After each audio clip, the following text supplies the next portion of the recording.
He's one of the difference makers, making sure right now that our neighbors who are unhoused stay warm in this cold snap. Nathan Ray, welcome to Spirit 105.3. How are you? Doing well. Good morning, Erica. Thank you so much for your time. I really appreciate you. Absolutely. And I appreciate you helping us get the word out there. Oh, we care. You are the coordinator for the Marysville Cold Shelter. So what is your life like? What do you do, Nathan?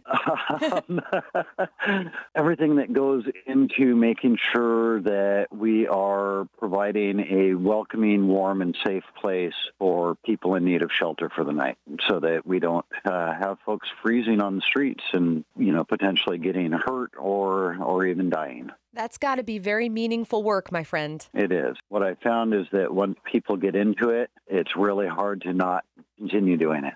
Well, we are grateful for all that you do. If somebody is listening to this today and their heart is moved, they want to volunteer, what might they be doing to help our unhoused neighbors? I can only speak for the Marysville Cold Weather Shelter, but we have a number of different shifts that have different things that go with them. We have a opening shift in which people are coming in and making sure that everything's ready. They're greeting guests. They're taking temperatures because we want to check and just make sure everybody's safe. So if someone has a fever or something, we might ask them to wear a mask so as not to spread any kind of contagion. Getting to know the guests who are coming in. If they have questions or needs, we can connect them to our community partners that may be able to help navigate and provide for some of those needs. They're making sure that things stay safe.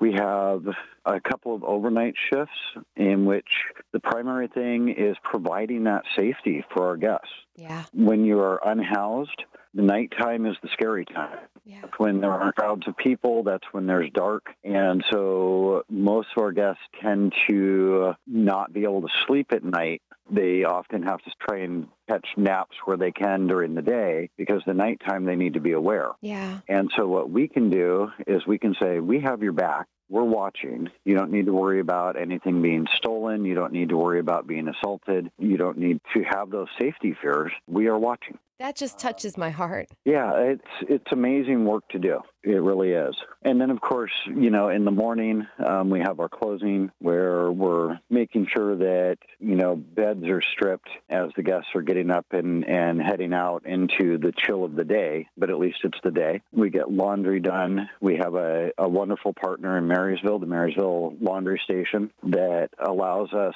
to come in and use their machines at no charge to the shelter. And so we have volunteers who go down and, depending on, how many people we have, they could be washing as many as 30 sets of blankets, sheets, and pillowcases on any night, that we've been open. Oh.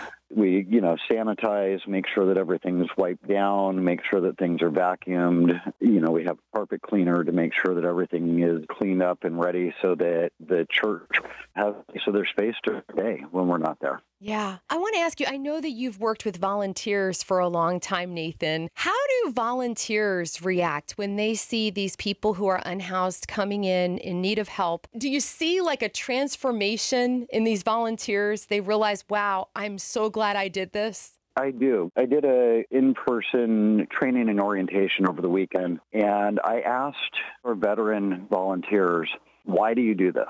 And story after story of, well, I knew that people needed help, and so I came down to drop off a case of water, or I came down to drop off some hand warmers, and then I met some of the folks.